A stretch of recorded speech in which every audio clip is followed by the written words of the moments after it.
दोस्तों आपका हमारे JVNCRB मेड सिंपल के इस चैनल में दोस्तों आज के इस वीडियो लेक्चर के माध्यम से हम लोग डिस्कस करेंगे अपने AVA FM का दोस्तों यूनिट नंबर 13 जो कि बेस्ड है कॉर्पोरेट वैल्यूएशन पे। आइए दोस्तों शुरुआत करते हैं अपने इस वीडियो लेसन को और एक एक पॉइंट को कंसेप्ट वाइज समझते हैं। तो कॉर्पोरेट वैल्यूएशन बेसिकली होता क्या है दोस्तों, जैसे देखिए बेसिकली कॉर्पोरेट वैल्यूएशन का डेफिनेशन यहाँ पे दिया हुआ है कि कॉर्पोरेट वैल्यूएशन एक प्रोसेस होता है कि आप पता करते हैं कि कंपनी कितना वर्थ है। जैसे आप ये पता करते हैं कि किसी घर का प्राइस कितना है, जैसे ऐसा ही है दोस्तों, जैसे आप किसी घर को खरीदने से पहले पता करते हैं ना कि उसका प्राइस कितना है। जैसे मान लीजिए कि आप एक कंपनी खरीदना चाहते हैं तो आप जानना चाहेंगे ना कि कितना उसका वर्थ है, तो आप एक फाइनेंशियल एनालिस्ट को हायर करेंगे या बहुत सारा वैल्यूएशन मेथड को यूज करेंगे उसके वैल्यू को पता करने के लिए। तो यही होता है कॉर्पोरेट वैल्यूएशन। फिर दोस्तों नेक्स्ट पॉइंट में क्या बताया जा रहा है कि दोस्तों ये दो तरीका है जिससे आप किसी कंपनी का वैल्यू डिटरमाइन कर सकते हैं। एक होता है बुक वैल्यू, एक होता है मार्केट वैल्यू। जैसे मान लीजिए कि किसी कंपनी का $1 मिलियन जो है एसेट में है और दोस्तों उसका जो कर्ज है वो मान लीजिए कि $5 लाख है, ठीक है। $1 मिलियन एसेट में और $5 लाख डेप्ट में है, तो उसका बुक वैल्यू जो होगा ना वो $5 लाख होगा। क्योंकि कैसे आपने निकाला, 1 मिलियन यानी कि $10 लाख में से $5 लाख को आप माइनस कर दीजिए तो $5 लाख जो है इसका बुक वैल्यू होगा। लेकिन जो मार्केट वैल्यू है ना वो बुक वैल्यू से ज़्यादा भी हो सकता है, कम भी हो सकता है। डिपेंड करेगा कि मार्केट कंपनी के फ्यूचर ग्रोथ प्रॉस्पेक्ट को कैसे देख रही है, समझे। तो दो तरीका है दोस्तों किसी कंपनी के वैल्यूएशन करने का, वैल्यू निकालने का, एक है बुक वैल्यू, एक है मार्केट वैल्यू। तो बुक वैल्यू कैसे निकालते हैं कि एसेट जितना है उसमें से एसेट में से दोस्तों आप जो है डेप्ट उसको माइनस कर दीजिए। जैसे एक मिलियन एसेट है और $5 लाख डेप्ट है तो माइनस कर देंगे तो आपको $5 लाख आपका बुक वैल्यू आ जाएगा। और जो मार्केट वैल्यू है वो उसके बुक वैल्यू से ज़्यादा भी हो सकता है, कम भी हो सकता है। डिपेंड कर रहा है कि मार्केट कैसे कंपनी के फ्यूचर ग्रोथ प्रॉस्पेक्ट को देख रही है, समझे बात को। चलिए अब जरा बुक वैल्यू को समझते हैं। बुक वैल्यू दोस्तों किसी कंपनी का वैल्यू होता है जो कि लिस्टेड होता है इसके फाइनेंशियल स्टेटमेंट में। जैसे मान लीजिए कि कोई कंपनी है उसका $5 लाख है कैश में और $1 मिलियन है इक्विपमेंट में, तो इसका बुक वैल्यू हो जाएगा दोस्तों $1.5 मिलियन। मैं फिर से बता दूं दोस्तों, मैं क्या बता रहा हूँ ध्यान से सुनिए। $5 लाख दोस्तों मान लीजिए कैश, $5 लाख मान लीजिए किसी कंपनी का कैश में है और $10 लाख दोस्तों इक्विपमेंट में है, तो इसका बुक वैल्यू कितना हो जाएगा, $15 लाख हो जाएगा। सिंपली आप जोड़ दीजिएगा। तो इसीलिए कहा जाता है कि बुक वैल्यू का मतलब कि कंपनी का वैल्यू जो कि इसके फाइनेंशियल स्टेटमेंट में लिस्टेड है। मार्केट वैल्यू का मतलब क्या होता है दोस्तों, मार्केट वैल्यू कंपनी का वैल्यू होता है जो कि डिटरमाइन किया जाता है स्टॉक मार्केट के द्वारा और इन्वेस्टर के परसेप्शन के द्वारा। जैसे मान लीजिए कि कंपनी का जो स्टॉक प्राइस है वो मान लीजिए कि ₹500 पर शेयर है और दोस्तों मान लीजिए कि ऐसे 10 मिलियन शेयर आउटस्टैंडिंग है, तो इसका मार्केट कैपिटलाइजेशन कितना हो जाएगा, 500 गुने दोस्तों 500 × 10,000, ठीक है। तो ये इसका मार्केट कैपिटलाइजेशन हो गया। तो मार्केट वैल्यू कंपनी का वो वैल्यू होता है जो कि इसके स्टॉक मार्केट डिटरमाइन करती है और इन्वेस्टर का जो परसेप्शन है वो डिटरमाइन करता है। फिर दोस्तों आइए नेक्स्ट पॉइंट में क्या बताया जा रहा है, इंटरप्राइज वैल्यू या फर्म वैल्यू। ये एक दूसरा तरीका है जिसे आप जो है जो कि रेफर करता है किसी कंपनी के मार्केट वैल्यू को। जैसे मान लीजिए किसी कंपनी का मार्केट कैपिटलाइजेशन है $500 मिलियन और उसका $100 मिलियन है डेप्ट में, तो इसका इंटरप्राइज या फर्म वैल्यू जो होगा वो हो जाएगा $600 मिलियन। कैसे आपने $600 मिलियन निकाला, आपका जो मार्केट कैपिटलाइजेशन वैल्यू है $500 मिलियन उसको जोड़ लीजिए और डेप्ट में जो वैल्यू है उसको जोड़ लीजिए, तो 500 + 600 कितना हो जाएगा, 600 हो जाएगा। इसीलिए दोस्तों इस कंपनी का जो इंटरप्राइज वैल्यू होगा वो हो जाएगा $600 मिलियन। तो इंटरप्राइज वैल्यू किसी फर्म का एक दूसरा तरीका है जिससे आप किसी कंपनी के मार्केट वैल्यू को कैलकुलेट कर सकते हैं। समझ में आया दोस्तों। चलिए तो अभी तक हमने बुक वैल्यू देखा, मार्केट वैल्यू देखा, इंटरप्राइज वैल्यू देखा। बुक वैल्यू क्या होता है दोस्तों, बुक वैल्यू का सिंपल मैंने आपको मीनिंग बताया कि बुक वैल्यू दोस्तों कि कंपनी का कितना वैल्यू किसी फाइनेंशियल स्टेटमेंट में लिस्टेड है। मार्केट वैल्यू मतलब कितना वैल्यू जो है कंपनी के स्टॉक मार्केट के द्वारा डिसाइड किया जा रहा है और इन्वेस्टर का परसेप्शन है। और इंटरप्राइज वैल्यू का मतलब दोस्तों कि आप किसी कंपनी का मार्केट वैल्यू देखने का एक दूसरा तरीका है। तो कॉर्पोरेट वैल्यूएशन दोस्तों एक इंपॉर्टेंट पार्ट होता है फाइनेंशियल इंडस्ट्री का, क्योंकि ये इन्वेस्टर को हेल्प करता है, कॉर्पोरेट को हेल्प करता है कि वो इन्फॉर्म डिसीजन ले सके बाइंग, सेलिंग या अपनी किसी कंपनी में इन्वेस्ट करना। ऐसे मान लीजिए कि आप एक कंपनी में इन्वेस्ट करना चाह रहे हैं तो आप जानना चाहेंगे ना कि इसका वैल्यू कितना है, ताकि आप श्योर हो सके कि आप आपका इन्वेस्टमेंट अच्छा हो। तो कॉर्पोरेट वैल्यूएशन से आप पता कर सकते हैं कि कंपनी कहीं ओवर वैल्यूड तो नहीं है, अंडर वैल्यूड तो नहीं है, क्या ये अच्छा इन्वेस्टमेंट है आपकी मनी का, ये आप पता कर सकते हैं। समझ में आया दोस्तों। चलिए आगे बढ़ते हैं। अगला पॉइंट बताया जा रहा है इंटरप्राइज वैल्यू। अभी मैंने आपको इंटरप्राइज वैल्यू समझाया था और आइए दोस्तों इसको और अच्छे से समझते हैं इंटरप्राइज वैल्यू को। Let us understand enterprise value in more detail. Right now I have told you what is enterprise value, but let us understand this concept in more detail. So friends क्या बताया जा रहा है enterprise value के बारे में। जैसे enterprise value किसी कंपनी का टोटल वैल्यू होता है, इसमें इसका डेप्ट जो है और दूसरा ऑब्लिगेशन सबको जोड़ जाड़ के आपको इंटरप्राइज वैल्यू मिलता है। यानी दोस्तों enterprise value just another way of is the total value of the company, it includes is डेप्ट एंड अदर ऑब्लिगेशन। जैसे मान लीजिए कि किसी कंपनी ने लोन लिया 50,000 का किसी बैंक से, और उसको दोस्तों 10,000 उसको सप्लायर को भी पे करना है। तो 50,000 का लोन बैंक से लिया और सप्लायर को 10,000 रुपये पे करना है। तो जो कंपनी का जो इंटरप्राइज वैल्यू होगा वो क्या होगा, इसके मार्केट वैल्यू प्लस दो डेप्ट, जो इसका मार्केट वैल्यू है उसको और जो डेप्ट और ऑब्लिगेशन है उसको जोड़ दीजिए, तो इस कंपनी का क्या आ जाएगा, इंटरप्राइज वैल्यू आ जाएगा। समझे? तो वही बता जा रहा है जितना भी डेप्ट है, जितना भी कमिटमेंट है, सबको जोड़ जाड़ के आप इंटरप्राइज वैल्यू निकालते हैं। तो दोस्तों इंटरप्राइज वैल्यू का फॉर्मूला यहाँ पे दिया हुआ है कि आप क्या फॉर्मूला निकालते हैं, market value of equity plus डेप्ट plus preferred stock plus minority interest minus cash and cash equivalent. ठीक है, यहाँ फॉर्मूला दिया हुआ है। जैसे मान लीजिए कि किसी कंपनी का कंपनी के इक्विटी का मार्केट वैल्यू है 1,00,000 रुपया और डेप्ट है 50,000 रुपया, प्रीफर्ड स्टॉक वर्थ है 10,000 रुपये का, कैश एंड कैश इक्विवेलेंट है 20,000 का। तो इंटरप्राइज वैल्यू क्या हो जाएगा, तो सबसे पहले market value of the company equity यानी 1,00,000 को जोड़ दीजिए, उसके बाद डेप्ट को जोड़ दीजिए 50,000 को जोड़ दीजिए, उसके बाद जो प्रीफर्ड स्टॉक है उसको जोड़ दीजिए, तो 1,00,000 प्लस 50,000 प्लस 10,000 1,60,000 हो गया। और दोस्तों उसमें जो कैश एंड कैश इक्विवेलेंट है उसको माइनस कर दीजिए, यानी 20,000 आप घटा दीजिए, तो आपको मिलेगा enterprise value of the firm. समझ में आया दोस्तों?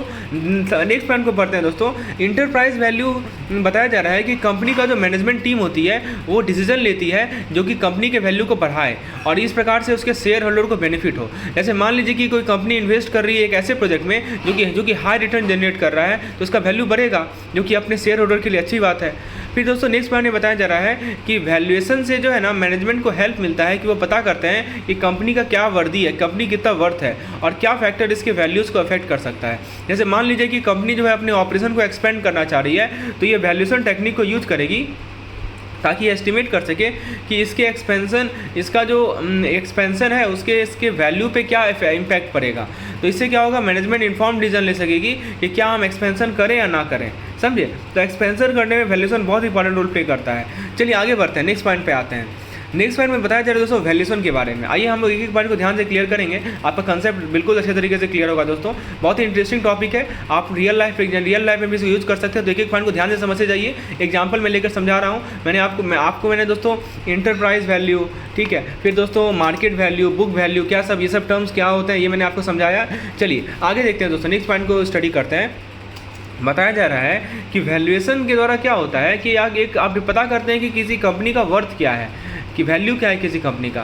तो ये प्रोसेस इंपॉर्टेंट है दोस्तों फाइनेंशियल इंडस्ट्री में, क्योंकि ये इन्वेस्टर को हेल्प करता है, एनालिस्ट को हेल्प करता है कि वो समझ सकें कि करंट स्टेट क्या है और पोटेंशियल फ्यूचर ग्रोथ क्या है किसी कंपनी में। ठीक है, तो जैसे दोस्तों इंटरप्राइज वैल्यू क्या होता है, इंटरप्राइज वैल्यू मेजर होता है कि total value of the company का। इसमें दोस्तों केवल मार्केट वैल्यू नहीं आता, इसका डेप्ट भी आता है, दूसरा कमिटमेंट भी आता है। तो इंटरप्राइज वैल्यू का फॉर्मूला क्या है दोस्तों, इक्विटी वैल्यू प्लस डेप्ट plus other obligation minus cash and cash equivalent. मैंने आपको ऊपर ही बताया। जैसे किसी कंपनी ए का मान लीजिए मार्केट कैपिटलाइजेशन है $1 बिलियन का और $500 मिलियन इसका कर्ज में है और $100 मिलियन इसका अदर ऑब्लिगेशन है, जैसे कि पेंशन लायबिलिटी या दूसरा कमिटमेंट। तो इसका जो $300 मिलियन होगा ना, और मान लीजिए $300 मिलियन कैश और कैश इक्विवेलेंट में है, तो इस फॉर्मूले के द्वारा आप कंपनी ए का इंटरप्राइज वैल्यू निकाल सकते हैं। तो $1 बिलियन आपका इक्विटी वैल्यू प्लस $500 मिलियन इसका आपका डेप्ट and other obligation minus $300 million आपका कैश एंड कैश इक्विवेलेंट, तो यह आ जाएगा $1.2 बिलियन। समझे? मतलब total value of the company ए जो ए है वो, और इसमें आप डेप्ट और ऑब्लिगेशन को जोड़ दीजिए तो वो है $1.2 बिलियन। तो सिंपल सा फॉर्मूला है दोस्तों इंटरप्राइज वैल्यू निकालने का। सिंपल मैं फिर से बता दूं, इक्विटी वैल्यू प्लस डेप्ट and other obligation minus cash and cash equivalent. समझे? ये फॉर्मूला होता है इंटरप्राइज वैल्यू निकालने का। बस फॉर्मूला याद रखिएगा, बहुत इंपॉर्टेंट है दोस्तों। फिर क्या बताया जा रहा है कि जो बिजनेस वैल्यूएशन होता है एक टूल होता है जिससे मैनेजर एस्टिमेट कर सकते हैं कि कितना उनके कंपनी का वर्थ है। तो कंपनी का वैल्यू जानकर मैनेजर जो अच्छे से प्लान कर सकते हैं, इन्फॉर्म डिसीजन ले सकते हैं, ठीक है, और अलग अलग स्ट्रैटेजीज़ के बारे में, ताकि अपने बिजनेस को ग्रो कर सकें। तो ये है दोस्तों, ये सबसे इंपॉर्टेंट चीज़ है कि बिजनेस का वैल्यूएशन का क्या इंपॉर्टेंस है। आपको मैं समझा रहा हूँ कि बिजनेस का वैल्यूएशन का ये इंपॉर्टेंस है कि यदि आपको कंपनी का वैल्यू पता होगा ना, तो मैनेजर अच्छे से प्लान कर पाएंगे, इन्फॉर्म डिसीजन ले पाएंगे, अलग अलग स्ट्रैटेजीज़ क्या है जिससे आप अपने बिजनेस को ग्रो कर सकते हैं। चलिए नेक्स्ट पॉइंट को स्टडी करते हैं। Let's study the next point. Next point में बताया जा रहा है दोस्तों कि वैल्यूएशन जो है बहुत इंपॉर्टेंट हो गया है रिसेंट ईयर में, क्योंकि बिजनेस का इन्वायरमेंट चेंज हो रहा है। जैसे मर्जर एक्विजिशन हो रहे हैं, स्ट्रेटेजिक एलियंस हो रहे हैं, एम्प्लॉय स्टॉक ऑप्शन आ गया है। सभी चीज़ दोस्तों कंपनी को पता होना चाहिए इसकी वैल्यू कितनी है। और साथ ही साथ दोस्तों जो कुछ रेगुलेटरी बॉडीज़ हैं वो IRS ऑफर करती हैं। IRS होता है दोस्तों internal revenue fair market value का मतलब क्या होता है दोस्तों? एक वो प्राइस होता है जहाँ पे बायर पे करना चाह रहे हैं और सेलर जो है उसे एक्सेप्ट कर रहा है ओपन और कॉम्पिटिटिव मार्केट में। तो कंपनी का मतलब क्या होता है? कोई ऐसा एंटिटी जो कि इंगेज करती है बिजनेस एक्टिविटी में और उसके पास एसेट है। कंपनी के पास क्या है दोस्तों? एसेट है। कंपनी हैज़ एन एसेट और उसके पास लायबिलिटीज़ है, उसके पास इक्विटी है। तो इस प्रकार से दोस्तों हम लोग डिफाइन करते हैं फेयर वैल्यू को और हमारा जो कंपनी है इसको। ये पहले सोचना बहुत ज़रूरी है, ठीक है। What is meaning of fair value, what is meaning of company. So friends, let's continue our discussion. So दोस्तों क्या बताया जा रहा है यहाँ पे? बताया जा रहा है कि दोस्तों United state internal revenue service, जिसको शॉर्ट में IRS कहते हैं, ये डिफाइन करते हैं फेयर मार्केट वैल्यू के कंसेप्ट को, जिसको यूज़ किया जाता है एसेट और लायबिलिटीज़ के वैल्यू को डिसाइड करने में टैक्स पर्पज़ के लिए। तो फेयर मार्केट वैल्यू वो प्राइस होता है जिस पे एक प्रॉपर्टी या एसेट जो है ओपन मार्केट में बेचेगी। एक रीजनेबल अमाउंट ऑफ टाइम दिया जाएगा और एज्यूम किया जाएगा कि दोनों बायर और सेलर जो है सारे रिलेवेंट फैक्ट से अवेयर हैं। दोस्तों फिर बताया जा रहा है कि जो वैल्यूएशन है उसको डिफ़िकल्ट माना जाता था और टेक्निकली एकेडमिक सब्जेक्ट माना जाता था, और दोस्तों जो एक्सपर्ट हैं उस फील्ड के वही उसे परफॉर्म कर सकते हैं। लेकिन आज के दौर में टेक्नोलॉजी जब एडवांस हो चुका है, इन्फॉर्मेशन की अवेलेबिलिटी है, तो मैनेजर को समझना पड़ेगा वैल्यूएशन प्रोसेस को, ताकि वो इन्फॉर्म बिजनेस डिसीजन ले सके। दोस्तों बताया जा रहा है कि किसी कंपनी का जो वैल्यू होता है या इसके पार्ट्स का जो वैल्यू होता है, जैसे कि एसेट, लायबिलिटी, इक्विटी, उसे एस्टिमेट किया जाएगा मार्केट में, ताकि उसके फेयर मार्केट वैल्यू को डिटरमाइन कर सकें। वैल्यूएशन प्रोसेस के अंदर क्या होता है कि आप एनालाइज करते हैं बहुत सारे फाइनेंशियल और नॉन फाइनेंशियल फैक्टर जो कि कंपनी के वैल्यू को अफेक्ट करता है। ओवरऑल जो वैल्यूएशन प्रोसेस है, ये मैनेजर को, इन्वेस्टर को, एनालिस्ट को हेल्प करता है कि वो इन्फॉर्म डिसीजन ले सके बाइंग, सेलिंग या इन्वेस्टिंग इन अ कंपनी। चलिए आगे बढ़ते हैं, नेक्स्ट पॉइंट पे आते हैं दोस्तों। फेयर मार्केट वैल्यू वो प्राइस होता है, ठीक है, that a willing buyer and seller would agree on. जैसे मान लीजिए कि आपके पास एक रेयर कॉइन है जिसको आप बेचना चाह रहे हैं, बहुत पुराना सिक्का है दोस्तों जिसको आप बेचना चाह रहे हैं। आपने एक पोटेंशियल बायर को फाइंड किया जो कि इंटरेस्टेड है उस कॉइन को, सिक्का को खरीदने में। तो आप भी और वो भी मार्केट वैल्यू जानता है उस कॉइन का, और दोस्तों किसी कंपल्सन में नहीं है कि उसे खरीदे ही या उसे बेचे ही। यदि आप दोनों एग्री कर जाते हैं उस कॉइन के प्राइस पे, तो उसे कहा जाएगा fair market value of the coin. मैंने आपको बेस्ट एग्जांपल लेके समझाया फेयर मार्केट वैल्यू का मतलब क्या होता है कि आपके पास एक पुराना सिक्का है जिसको आप बेचना चाह रहे हैं, आपको एक पोटेंशियल बायर मिल गया जो कि इंटरेस्टेड है उस पार्टिकुलर कॉइन को खरीदने में, ठीक है। So he is interested to buy that particular coin from you, okay. So he is interested. अब क्या हुआ दोस्तों, चूँकि वो इंटरेस्टेड है तो फिर आप जो है, आपको पता है कि इस कॉइन का मार्केट वैल्यू कितना है, उसको भी पता है, और किसी कंपल्सन में नहीं है कि वो आप बेचें ही या वो खरीदे ही। लेकिन आप दोनों एक प्राइस पे एग्री करते हैं जिसको वो माना जाएगा fair market value of the coin. तो होपफुली आपको समझ में आ गया होगा कि fair market value of the coin क्या होता है, और अच्छे से क्लियर करता हूँ दोस्तों। तो नेक्स्ट पॉइंट में क्या बताया जा रहा है, जब भी आप कॉर्पोरेशन को इवैल्यूएट करें तो हम क्या कर रहे हैं, क्लेम को इवैल्यूएट कर रहे हैं। एग्जाम्पल से समझ, जैसे मान लीजिए कि कंपनी XYZ है, उसके 10,000 इक्विटी शेयर है, 5,000 प्रेफरेंस शेयर है, 1,000 डिवेंचर है, और आउटस्टैंडिंग लोन जो है वो $1,00,000 का है। तो जब भी आप XYZ कंपनी के वर्थ को इवैल्यूएट करेंगे तो आपको देखना पड़ेगा कि इन सभी क्लेम का वैल्यू कितना है जो कि स्टेक होल्डर का है अपनी कंपनी में। तो क्लेम क्या क्या बताया दोस्तों मैंने आपको, 10,000 equity share, 5,000 preference share, 1,000 debenture, outstanding loan है $1,00,000 का। तो जब भी आप XYZ कंपनी के वर्थ को इवैल्यूएट करेंगे तो आपको कंसिडर करना पड़ेगा ये सभी क्लेम का क्या वैल्यू है जो कि स्टेक होल्डर को है कंपनी पे। तीसरा पॉइंट में क्या बताया जा रहा है कि IVS यानी इंटरनेशनल एसेट वैल्यूएशन स्टैंडर्ड, ये गाइडेंस प्रोवाइड करता है to valuation professional worldwide, ताकि इंश्योर कर सके कि वो भी सेम स्टैंडर्ड को यूज करें, सेम मेथड को यूज करें जब भी किसी एसेट या कंपनी को वैल्यूएट करें। इससे क्या होता है, कंसिस्टेंसी आता है, ट्रांसपेरेंसी आता है और कॉन्फिडेंस आता है वैल्यूएशन में। दोस्तों किसी एसेट या कंपनी को वैल्यूएशन करने से पहले जो वैल्यूएशन प्रोफेशनल होते हैं वो रिलेवेंट वैल्यूएशन अप्रोच को कंसीडर करते हैं और फिर उसे अप्रोप्रिएटली यूज करते हैं। ये इंश्योर करता है कि वैल्यूएशन एक्यूरेट रहे और रिलायबल रहे। फिर दोस्तों क्या बताया जा रहा है नेक्स्ट पॉइंट में कि जो वैल्यूएशन मेथोडोलॉजी होती है वो इकोनॉमिक कंसेप्ट पे बेस्ड होती है, जिससे आप डिटरमाइन कर सकते हैं किसी एसेट का वैल्यू या किसी कंपनी का वैल्यू। जैसे मान लीजिए एग्जांपल के तौर पर प्राइस इक्विलिब्रियम आपको हेल्प करता है ये समझने में कि कैसे मार्केट जो है किसी एसेट का प्राइस सेट करती है, आपको बेनिफिट एंटिसिपेट करवाती है। आप यदि बेनिफिट को एंटिसिपेट कर लेंगे से आप फ्यूचर कैश फ्लो को इवैल्यूएट कर पाएंगे और सब्स्टिट्यूशन से आप कंपेयर कर सकते हैं एक एसेट को दूसरे एसेट से। दोस्तों मार्केट अप्रोच और जो इनकम अप्रोच है ये प्राइमरी वैल्यूएशन अप्रोच है जो कि लिस्टेड है IVS 105 में। तो एक मार्केट अप्रोच है, एक इनकम अप्रोच है, मैं आपको आगे बताऊंगा क्या होता है दोस्तों। मार्केट अप्रोच में क्या होता है कि आप किसी एसेट को या कंपनी को कंपेयर करते हैं सिमिलर एसेट से या सिमिलर कंपनी से जिसको रिसेंटली बेचा गया है। इनकम अप्रोच में क्या होता है कि आप फ्यूचर कैश फ्लो को एस्टिमेट करते हैं और उसे डिस्काउंट करते हैं टू देयर प्रेजेंट वैल्यू। तो दोस्तों ये पॉइंट अभी तक हमने क्लियर किया, चलिए आगे बढ़ते हैं। सो फ्रेंड्स, आपको मैंने ब्रीफ ओवरव्यू दे दिया इस पार्टिकुलर टॉपिक का। Let's continue our discussion. So मैं आपको बता रहा हूँ दोस्तों, लेट्स कंटिन्यू डिस्कशन। तो नेक्स्ट स्लाइड में चलते हैं। देखिए मार्केट अप्रोच के बारे में बताया जाए। जैसे मान लीजिए कि आप एक खरीदना चाह रहे हैं यूज्ड कार को, तो आप उसका प्राइस चेक कर सकते हैं सिमिलर कार का जो कि मार्केट में बेचा जा रहा है। मान लीजिए कि आपको यूज कार खरीदना है जो पहले से यूज हो चुका है, तो आप क्या करेंगे, सिमिलर कार का प्राइस देखेंगे जो कि मार्केट में बेचा जा रहा है, और उस इन्फॉर्मेशन को यूज करेंगे ये पता लगाने के लिए कि एक कार का रीजनेबल प्राइस क्या हो सकता है जिसको आप खरीदना चाह रहे हैं। उसी तरह दोस्तों जो मार्केट अप्रोच होता है ना वैल्यूएशन में, उसमें आप क्या देखते हैं,